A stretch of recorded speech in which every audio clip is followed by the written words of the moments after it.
আপনার কি পাস্তা খেতে মন করছে কিন্তু বাড়িতে শুধু পাস্তা আছে, গাজর ধনে বাটা টমেটো ক্যাপসিকাম ইত্যাদি কোনো কিছু নেই? তো এই রেসিপিটা আপনার জন্য। প্রথমে আপনি আগে থেকে জলটা গরম করে রেখে দেবেন, তারপর ওই পাস্তাগুলো গরম করে রাখা জলে দিয়ে দেবেন। দেখবেন ঠিক ফুটে আসছে জলটা, ভালো করে সেদ্ধ করে নেবেন যেন শক্ত না থাকে, নরম হয়ে যায়। দেখবেন খাসি মাংসের চর্বি যেরকম হয় না, ঠিক সেরকম দেখতে লাগবে। যখনই দেখবেন এরকম দেখতে লাগছে, ঠিক তখনই পাস্তাটা নামিয়ে ফেলবেন। দেখবেন আমাদের অনেকের বাড়িতে কিছু থাকে না, তাও পেঁয়াজ কুচি, কাঁচা লঙ্কা আর রসুন কুচানো আর আলু সেদ্ধ করে রাখা, এ দিয়েই আপনি পাস্তা বানিয়ে নিতে পারবেন। এরপর কড়াইটা প্রথমে গরম করে নিন, তারপর তেল ঢেলে দিন। তেল দিয়ে দেওয়ার পর কাঁচা লঙ্কাটা তুলে দিন। কাঁচা লঙ্কাটা দেখবেন ফটফট ফটফট করে ফাটবে, তো এটা থেকে একটু দূরে থাকবেন। তারপর রসুন বাটাটা ভেজে নিন। দেখুন রসুন বাটাটা ভাজা হয়ে যাওয়ার পর ভালো করে কাঁচা লঙ্কা রসুন দুটোকে মাখিয়ে নিন একসাথে, ঠিক আছে? তারপরে পেঁয়াজ যে কুচিটা আছে ওটা ঢেলে দিন কড়াইতে ঢেলে দেওয়ার পর পেঁয়াজটাকে হালকা ভেজে নিন।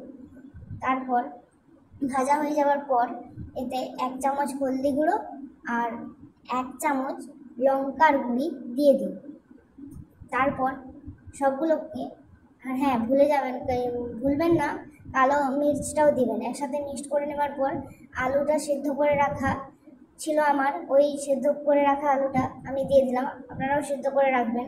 তারপর যে পাস্তাটা ওটার উপরে ঢেলে দিন। আর এই সময় একটু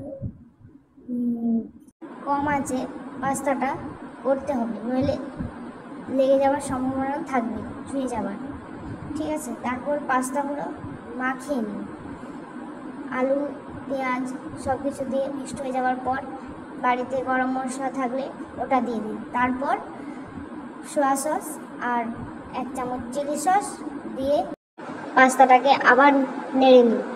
তারপর দেখবেন কালারটা ঠিক এইরকম আসবে। তো যারা ভাবছেন যে আমার বাড়িতে কিছু নেই, তারা এখনই রেসিপিটা করতে পারে। তো রেসিপিটা কেমন হয়েছে আপনারা জানাবেন। আর আমি করেছি তাই আমি বলছি যে দুর্দান্ত পরিমাণে হয়েছে। আর হ্যাঁ, লবণ দিতে ভুলবেন না, লবণ দেবেন পরিমাণ মতো আপনার পাস্তা অনুযায়ী। তো দেখুন আপনারাও করে, বাচ্চা বুড়ো যা আছে বাড়িতে আপনার, তো তাদেরকে দেবেন, দেখবেন খুব স্বাদ। একবার খাওয়ার পর আমার কথা ঠিক মনে করবেন। তো সবাই কমেন্টে জানাবেন কেমন হয়েছে। আর হ্যাঁ, সাবস্ক্রাইব করতে ভুলবেন না, ঠিক আছে? নতুন চ্যানেল।